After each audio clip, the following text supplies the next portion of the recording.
श्री स्वामी समर्थ मार्गशीर्ष महिन्यातील शेवटच्या गुरुवारी उंबरठ्यावर ठेवा ही वस्तू ठेवल्यामुळे आपलं 7 पिढ्यांचं दारिद्र्य हे नष्ट होणार आणि आपल्या घरामध्ये अखंड माता लक्ष्मीचं आगमन हे होणार आहे। हा उपाय आपल्याला सकाळीच करायचा आहे।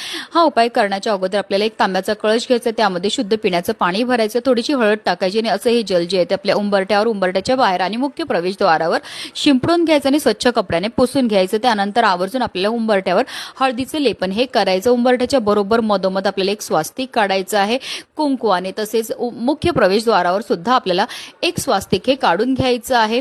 त्यानंतर आपल्याला एक तांब्याचा कळश घ्यायचा, त्यामध्ये शुद्ध पिण्याचं पाणी भरायचं, त्यामध्ये 3 गुलाबाची फुलं टाकायची आहे। एक प्लेट घ्या, त्यावर मुठभर तांदूळ ठेवा आणि त्यावर हा कळश जो आहे तो आपल्याला ठेवायचा। तसेच आपल्याला एक शुद्ध गाईच्या तुपाचा दिवा तयार करून घ्यायचा। तसेच आपल्याला एक वाटीभर हरभऱ्याची डाळ घ्यायची आणि त्यावर एक गुळाचा खडा ठेवायचा। या तिन्ही वस्तू ज्या आहेत आपल्याला आपल्या मुख्य प्रवेशद्वाराच्या बाहेरनं जेव्हा आतमध्ये येतात त्या उजव्या साईडला ठेवायच्या।